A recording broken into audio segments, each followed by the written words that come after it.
Christian kindness. Always try to be a little kinder than necessary. Sir James Matthew Barrie. My little buddy.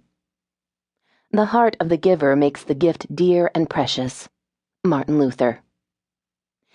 Most people's first jobs are pretty boring and anything but glamorous.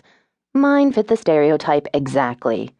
But I stuck with it and plugged along day after day, year after year, for 3 years, 6 months, and 5 days, to be exact. When asked how work was going, I had my typical responses. I hate it.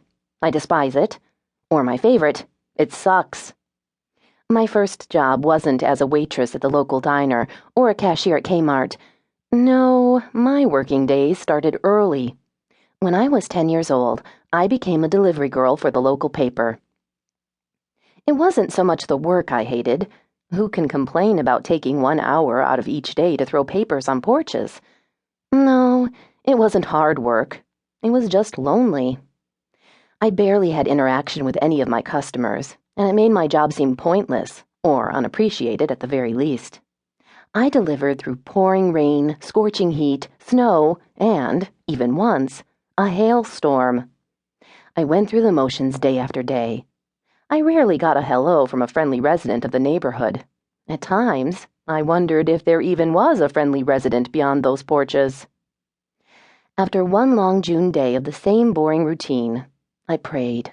Hard. I prayed that the job would liven up, for if it didn't, I was sure I was going to die of boredom and loneliness. The next day, I raced home from school to get my paper route done so I could meet my friends later. I looked on my cover sheet and noticed 2 new customers. Ugh, I thought. Just what I need today. I started my route as I would have any other day, dragging my feet and hanging my head. I came to the street of one of the new customers and searched for the house. It was the big brick house with the sold sign still in the front lawn. I had walked past it many times as it stood dark and empty. It was nice to see that someone was making it a home again. On the front porch, the new owners had hung a little wooden porch swing. And on that swing sat a little boy. He was so cute. His blonde hair was neatly combed to the right side, and his big blue eyes shone like they held the stars in them.